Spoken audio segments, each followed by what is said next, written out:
Hello guys, kembali lagi bersama channel Cari Tahu. Apa kabar guys kalian? Sehat? Semoga kalian dalam keadaan sehat-sehat aja dan kantong kalian juga aman-aman aja. Jadi guys, hari ini admin Roger akan membawakan alur cerita film yang berjudul KKN di Desa Penari dari tahun 2022. Gimana, kalian udah siap nonton? Kalau kalian udah siap nonton, langsung aja kita mulai reviewnya. Let's go! Film dibuka dengan adegan yang memperlihatkan hijaunya sawah di pedesaan. Lalu izinkan admin Roger memperkenalkan tokoh di awal film ini. Ada Nur yang berkerudung dan ada Ayu. Mereka baru saja tiba di suatu pedesaan, diantar oleh kakaknya Ayu. Lalu Nur pun turun terlebih dahulu dari mobil. Namun ada seorang kakek-kakek yang terus memperhatikan Nur dengan tatapan tajamnya. Namun Nur yang saat itu balas ngeliatin kakek-kakek itu, tiba-tiba dipanggil oleh Ayu. Mereka pun dijemput oleh motor, dan saat mereka akan pergi, tiba-tiba Nur mengecek ke belakang dan ternyata kakek-kakek itu menghilang. Jadi, for your information, desa tempat itu jauh terpencil sehingga akses untuk mencapai desa tersebut hanya bisa menggunakan sepeda motor saja. Mereka tiba di desa yang namanya selalu disensor. Di sana mereka langsung disambut oleh kepala desa yang bernama Pak Prabu. Mereka pun langsung diajak oleh Pak Prabu ke rumahnya. Namun di sana Nur merasa gelisah dan aneh karena di sana banyak sesajen yang tersebar di beberapa tempat dan Nur sangat tidak terbiasa. Akhirnya mereka tiba di rumah Pak Prabu. Dan di sana mereka mengutarakan bahwa tujuan kedatangan mereka untuk melaksanakan KKN. Namun hal itu langsung ditolak oleh Pak Prabu karena selama ini tidak pernah ada orang yang melakukan KKN di desa tersebut. Namun Ayu pun langsung merayu Pak Prabu untuk memperbolehkan mereka KKN di sini. Ayu mengatakan bahwa saya jauh-jauh datang ke sini untuk pelayanan, Pak. Lalu Ayu juga berjanji untuk tidak membuat masalah di desa tersebut. Mendengar hal itu, Pak Prabu pun memperbolehkan mereka untuk KKN di sana. Setelah itu, Pak Prabu menjelaskan sedikit tentang desa mereka. Salah satunya adalah kolam yang dulu menjadi tempat permandian para penari. Namun karena penari sudah tidak eksis lagi, maka sekarang sudah dialihkan fungsi menjadi tempat sumber mata air. Namun sekarang mata air tersebut kering. Layaknya mbak-mbak sales SPG, Ayu langsung menawarkan proker untuk membuat aliran air ke kolam tersebut. Namun, saat itu Nur pun kembali merasakan keanehan, di mana Nur merasa bahwa pundaknya berat. Dan tiba-tiba muncul tangan berbulu lebat pada sebuah batang pohon. Singkat cerita, beberapa minggu kemudian, mereka kembali ke desa tersebut untuk menjalani KKN bersama teman-teman lainnya. Nur dan bersama rombongan lain pun akhirnya tiba. Setelah itu, mereka pun menunggu kedatangan ojek. Dan setelah ojek datang, mereka pun berangkat ke desa tersebut. Tiba-tiba saat melewati hutan, Widya mendengar suara gamelan. Dan tiba-tiba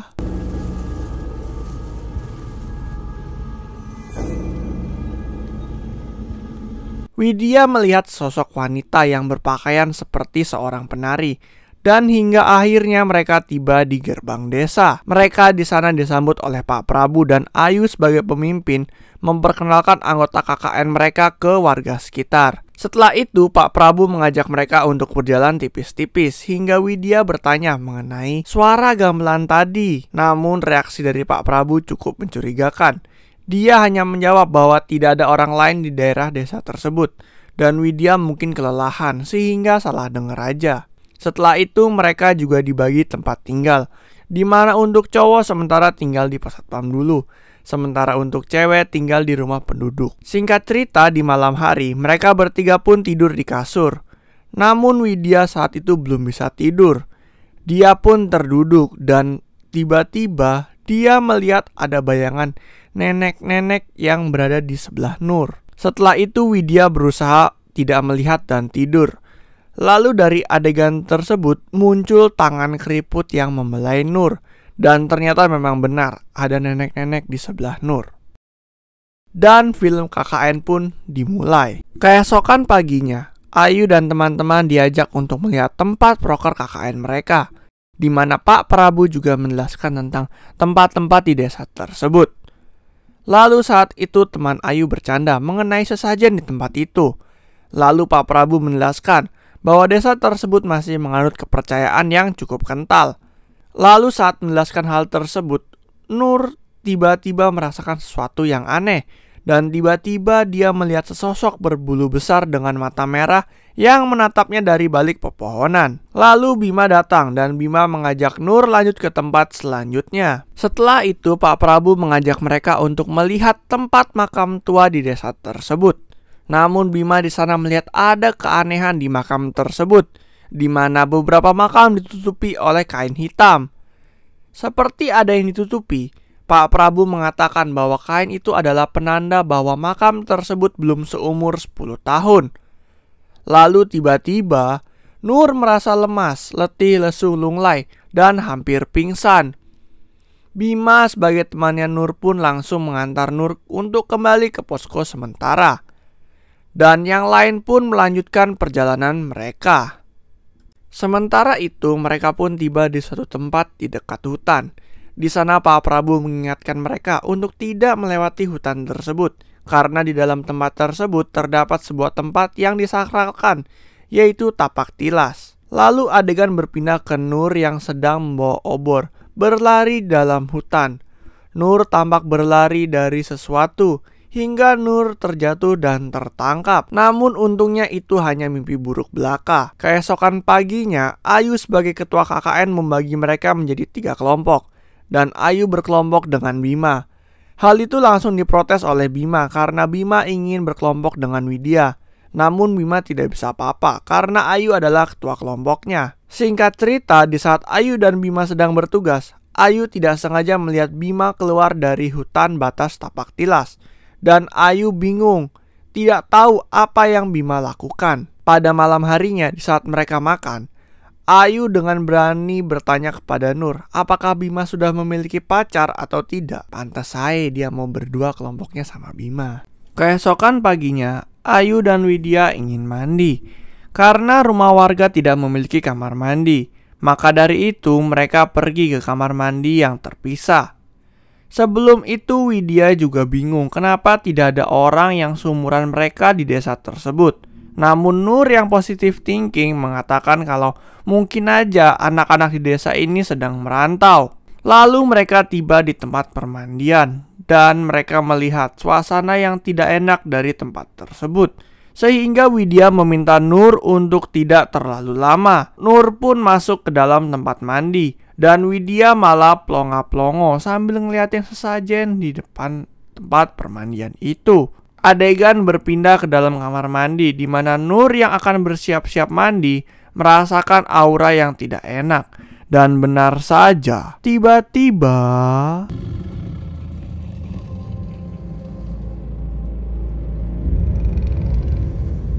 terdapat seekor Bigfoot yang mengikutinya. Lalu Nur pun berusaha keluar dari tempat itu, namun pintunya malah terkunci. Sedangkan Widya di luar anehnya malah tidak mendengar suara apapun dan malah mendengar suara gamelan dari hutan tersebut. Hingga akhirnya Nur berhasil mengusir Bigfoot itu dan Nur berhasil membuka pintu kamar mandi. Nur pun hanya diam saja dan membiarkan Widya untuk mandi. Kini giliran Widya untuk mandi. Bukan hanya Nur, Widya juga merasakan sesuatu yang aneh di dalam kamar mandi tersebut. Dan saat mandi tiba-tiba Widya mendengar gamelan dan suara penyanyi Jawa. Lalu tiba-tiba saat Widya mengusap mukanya, muncul sesosok yang mendekatinya, yaitu cewek berselendang hijau. Sedangkan Nur yang mendengar hal itu ingin mengetahui kebenaran, karena setahu Nur Widya tidak bisa bernyanyi lagu Jawa. Sehingga Nur mengintip lewat tembok kamar mandi tersebut. Dan muncullah cewek dengan baju hijau di sana. Merasakan hal yang tidak beres, Nur dan Widya pun pergi dari tempat itu. Namun mereka saling merahasiakan hal satu sama lain dan mereka kembali ke posko. Karena merasakan hal yang tidak beres, Nur pun mendatangi Pak Prabu yang saat itu sedang bersama tetua desa yang bernama Mbah Buyut. Setelah itu Nur pun menceritakan bahwa dia merasakan hal aneh di desa tersebut. Lalu Mbah Buyut menyodorkan kopi kepada Nur saat itu. Awalnya Nur menolak, namun akhirnya dengan sedikit paksaan Nur pun meminum kopi itu dari si Mbah Buyut. Dan saat ditanya, "Manis Yonduk?" Tiba-tiba adegan malah berpindah ke Mbah Buyut yang sedang melakukan ritual dengan memotong ayam cemani. Lalu saat itu tiba-tiba Nur merasa lemas. Muncullah Kodam atau penjaga Nur. Ternyata Nur diganggu karena dia membawa kodam yang membuat jin di sana merasa terganggu. Akhirnya dengan bantuan Mbah Buyut, si jin berjanji tidak akan mengganggu mereka lagi. Lalu di tengah malam, Widya saat itu kembali terbangun karena tidak bisa tidur. Lalu dia tiba-tiba mendengar ada suara nyanyian di depan rumah. Dan saat melihat ke depan, ternyata Widya menemukan bahwa Nur saat itu sedang menari. Dan setahu Widya, Nur tidak bisa menari sehingga Widya meminta Nur untuk stop. Sementara itu di posko pria, Bima yang saat itu sedang di depan bengong. Dan Wahyu tiba-tiba merasa ada hal yang tidak beres. Dan Wahyu pun mendatangi Bima. Ternyata Wahyu melihat bahwa Widya sedang menari sendiri di halaman. Dan Wahyu pun langsung berlari dan berteriak untuk menyadarkan Widya. Hingga akhirnya semua orang datang. Dan setelah itu mereka pun kembali ke dalam posko masing-masing. Keesokan paginya, giliran Wahyu, Ayu, dan Widya diajak oleh Pak Prabu ke rumah Mbah Buyut. Mereka di sana sama seperti Nur, disajikan kopi hitam oleh Mbah Buyut. Awalnya pun mereka tidak mau minum kopi itu. Akhirnya dengan sedikit paksaan, Ayu dan Wahyu pun meminum kopi tersebut dan merasakan rasa yang sangat pahit.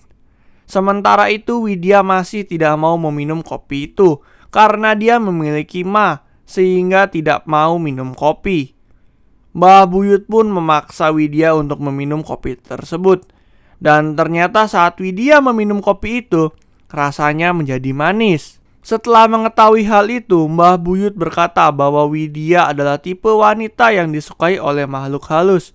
Dan oleh karena itu, Mbah Buyut pun memoleskan pelet jahe pada jidat si Widya.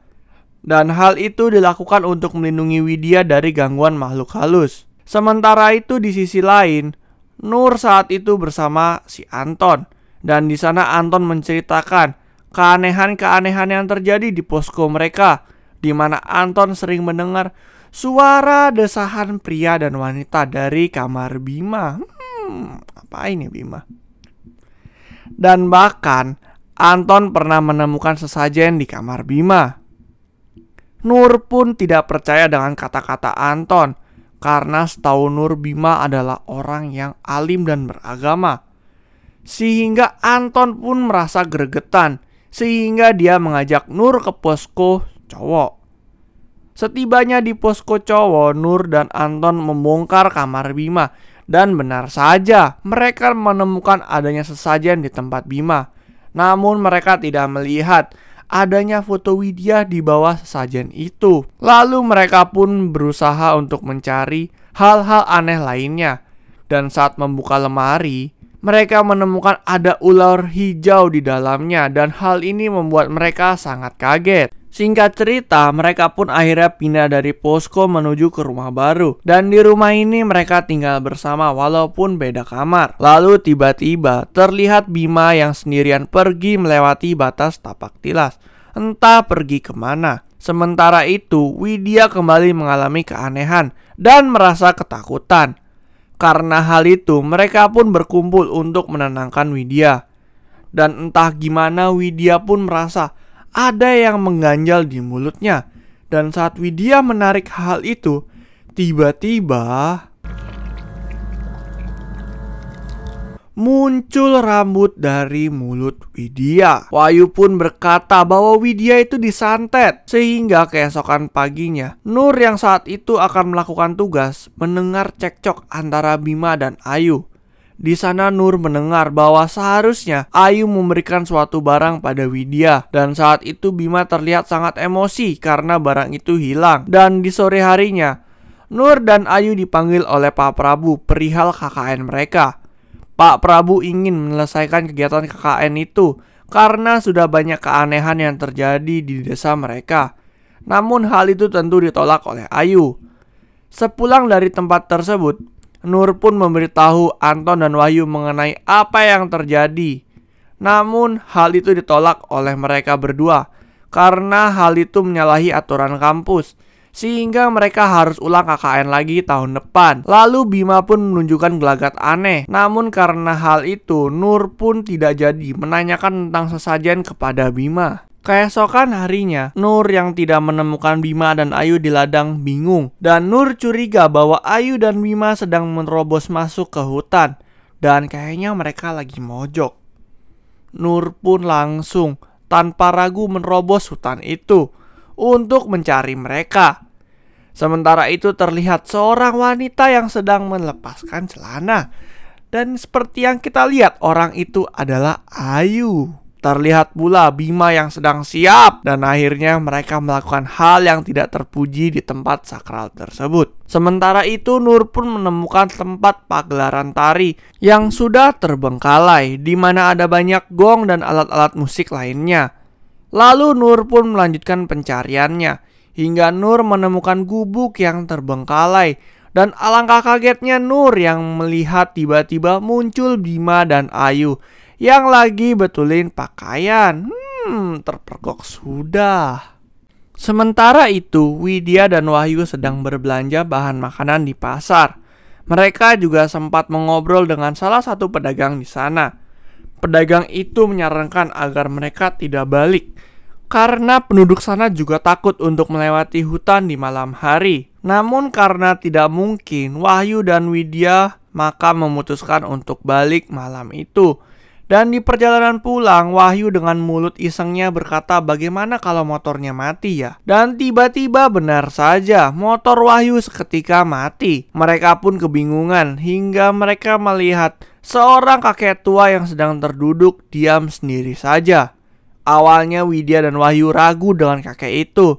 Namun karena tidak ada pilihan, mereka pun mendekati kakek itu. Si kakek yang baik hati langsung memanggil teman-temannya untuk membantu Wahyu dan Widya. Dan sambil menunggu, si kakek berkata bahwa mereka diajak untuk menunggu di tempat mereka, karena saat itu lagi ada hajatan. Wahyu saat itu tidak sadar dan tidak curiga, hingga langsung sangat bersemangat. Dan benar saja, terdapat pesta yang meriah di dalam hutan tersebut. Terdapat banyak orang, penari, dan makanan. Lalu muncul si penari utama yang paling cantik. Penari tersebut pun menatap tajam ke arah Widya. Dan hal itu membuat Widya sangat ketakutan. Widya pun meminta Wahyu untuk pulang. Dan si kakek yang baik pun memberitahu bahwa motornya sudah dibetulkan dan sudah bisa melanjutkan perjalanan. Dan tidak lupa si kakek juga menawarkan Wahyu untuk membungkus makanannya. Setelah itu Wahyu dan Widya pun pergi. Dan tempat itu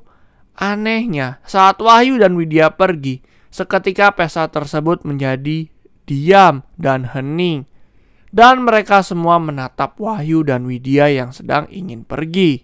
Sementara itu di rumah, Nur sedang memarahi Bima dan Ayu yang ketahuan melakukan hal tabu. Lalu Widya dan Wahyu pun datang. Di sana Wahyu mengatakan, kenapa pada diem-diem baik? Lalu Wahyu bercerita bahwa dia telah datang ke pesta di sana. Hal itu membuat yang lain bingung karena desa ini adalah satu-satunya desa yang berada di hutan. Lalu Wahyu pun ingin membuktikan dengan membuka makanan yang telah dibungkus tadi. Dan tiba-tiba makanan yang dibungkus tadi ternyata berisi kepala monyet. Dan hal itu membuat mereka sangat ketakutan. Singkat cerita, Nur yang penasaran dengan Ayu pun mengecek tas Ayu. Dan di situ Nur menemukan ada sebuah selendang hijau. Dan beberapa saat kemudian, Nur melihat ada bayangan di pintu. Dan ketika masuk, itu adalah Badarahui yang menyerupai Widya. Badarahui pun memperingatkan Nur untuk tidak ikut campur. Hal ini Badarahui lakukan untuk menghormati Kodam yang menjaga Nur saat ini. Lalu adegan berpindah di mana setelah Bima dan Nur sholat, Bima curhat kepada Nur mengenai apa yang dia lakukan. Ternyata Bima dipengaruhi oleh si Badarahui melalui mimpi. di mana Bima juga menginginkan berada di dekat Ayu. Saat itu Bima disuruh datang ke tapak tilas dan disuruh mengambil gelang yang konon akan melindungi orang tersebut. Nur di situ marah dan mengatakan kepada Bima telah bersekutu dengan iblis. Bima mengatakan bahwa dia sering bermimpi buruk tentang Widya. Keesokan harinya, Nur yang kepo pun memeriksa tas Ayu dan Nur menemukan adanya gelang yang diberikan oleh Dauh dan menemukan selendang. Nur pun mengambil barang terkutuk itu dan membungkusnya dengan kain agar selamat. Tanpa basa-basi, Nur pun langsung mendatangi tempat KKN si Ayu dan langsung menanyakan hal tersebut. Nur mengancam akan melaporkan semuanya kepada Pak Prabu dan mendesak Ayu untuk mengakui perbuatannya. Akhirnya Ayu mengakui perbuatannya dan menceritakan bahwa awalnya memang dari Bima yang menyuruh Ayu untuk menaruh gelang itu pada Widya. Namun Ayu tidak melakukannya karena Ayu juga suka pada Bima. Dan Ayu bilang bahwa gelangnya hilang. Namun pada suatu siang, Ayu didatangi oleh wanita penari atau Bedarahwi. Dan si Bedarahwi menyuruh Ayu untuk menaruh gelang itu di tas Widya. Dan sebagai hadiahnya, Ayu diberikan selendang milik Bedarahwi yang digunakan untuk memikat Bima. Karena Bedarahwi tahu Ayu suka dengan Bima. Di malam harinya, Nur memutuskan untuk menyelesaikan KKN mereka karena keanehan-keanehan yang terjadi. Dan besok mereka akan balik untuk menyelesaikan KKN. Namun pada malam harinya, Widya terbangun karena mendengar suara orang dan melihat Bima yang sedang berjalan menuju tapak tilas. Widya yang bingung pun mengikuti Bima masuk ke dalam hutan. Hingga akhirnya Widya kehilangan Bima dan dia menemukan sanggar terbengkalai. Lalu Widya saat itu menemukan tempat permandian di dekat sanggar tersebut. Dan saat Widya mengintip ke dalam, Widya melihat Bima yang saat itu sedang bersama si Bedarahwi. Lalu Widya berbalik dan dikagetkan dengan kehadiran kakek-kakek yang tempo hari menolong mereka di hutan. Singkat cerita, Widya berada di tengah sanggar tari dan ditonton oleh banyak orang. Lalu muncul Dauh di sana. Dan terlihat Dauh sangat menyukai Widya. Sementara itu Nur yang terbangun kaget melihat Widya yang tidak ada di sampingnya. Dan saat akan membangunkan Ayu, Nur melihat bahwa Ayu sudah terbujur kaku di kasur. Sementara itu kembali ke adegan Widya yang berada di alam lain. Ternyata Ayu sudah berada di alam lain dan dia ditawan oleh Bedarahwi di sana untuk menari. Sementara itu raga Ayu sudah terlihat memprihatinkan. Lalu Nur memberikan barang pemberian jin kepada Pak Prabu dan menceritakan semuanya. Hal itu membuat Wahyu marah dan karena tidak tahu harus apa, Pak Prabu menyuruh Wahyu dan Anton untuk memanggil Mbah Buyut. Sementara itu terlihat Ayu terus menari di depan Widya dan Bedarahwi. Kembali bersama Nur dan Mbah Buyut. Di sana Mbah Buyut menjelaskan bahwa barang pemberian jin itu adalah milik Bedarahwi, di mana gelang ini hanya dapat dipakai oleh orang yang terpilih oleh menjadi Dauh. Dan selendang ini adalah alat yang digunakan untuk memikat orang tersebut. Simbah Buyut mengatakan bahwa Sukma Ayu sedang ditahan. Sehingga Simbah pun mengeluarkan jurus terakhirnya, yaitu berubah dan berusaha menjemput Ayu dan Widya.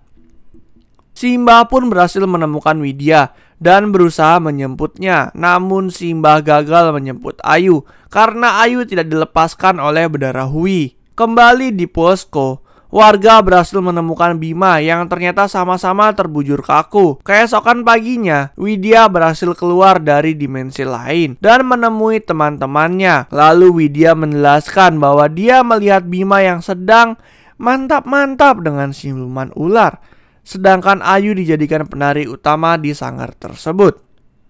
Mbah Buyut pun menjelaskan bahwa Bima dan Ayu sudah membuat kesalahan fatal, dan karena itu Bima dihukum untuk menjadi pangeran ular yang harus terus-terusan dengan Bedarahwi, dan Ayu dihukum menjadi Dauh yang baru dan harus menari secara terus-menerus mengelilingi hutan ini. Simbah juga mengatakan bahwa dia tidak bisa membantu mereka lagi. Hingga singkat cerita Nur dan teman-teman yang tersisa akan kembali. Pak Prabu akhirnya menjelaskan mengenai makam yang tertutup kain hitam tempo hari. Dan ternyata makam itu adalah makam dari pemuda-pemudi yang ditumbalkan saat desa mereka sedang berada dalam kesesatan. Dan sementara itu, sanggar yang ditemui di tengah hutan adalah tempat pagelaran tari antara manusia dengan jin. Pak Prabu pun meminta maaf karena gagal menjaga mereka. Dan begitu pula dengan Nur yang meminta maaf karena telah gagal menjaga teman-temannya. Hingga mereka pun akhirnya kembali ke kota dalam perasaan sedih dan takut. Menurut informasi, Bima meninggal 4 hari setelah kepulangan mereka. Sedangkan Ayu meninggal setelah 3 bulan dari kepulangan mereka. Hingga pada tahun 2013, cerita Nur dan Widya selesai didokumentasikan sehingga dapat diangkat menjadi film. Namun Nur dan Widya berpesan untuk menyamarkan nama desa dan nama tokohnya. Hingga film pun tamat. Ending yang cukup menyedihkan. Oke guys, sekian review film dari Admin Roger kali ini. Jadi dari film KKN ini, pesan moral yang dapat kita ambil adalah kita harus menghormati di mana tempat kita berada. Di mana mungkin aja ada suatu aturan penting dan aturan khusus yang harus kita taati. Sehingga kita harus berperilaku baik dan mentaati peraturan yang ada di daerah tersebut maupun peraturan-peraturan lainnya. Jangan lupa untuk like, comment, share, and subscribe ya guys. Admin Roger undur diri dulu. See you on the next video. Bye-bye.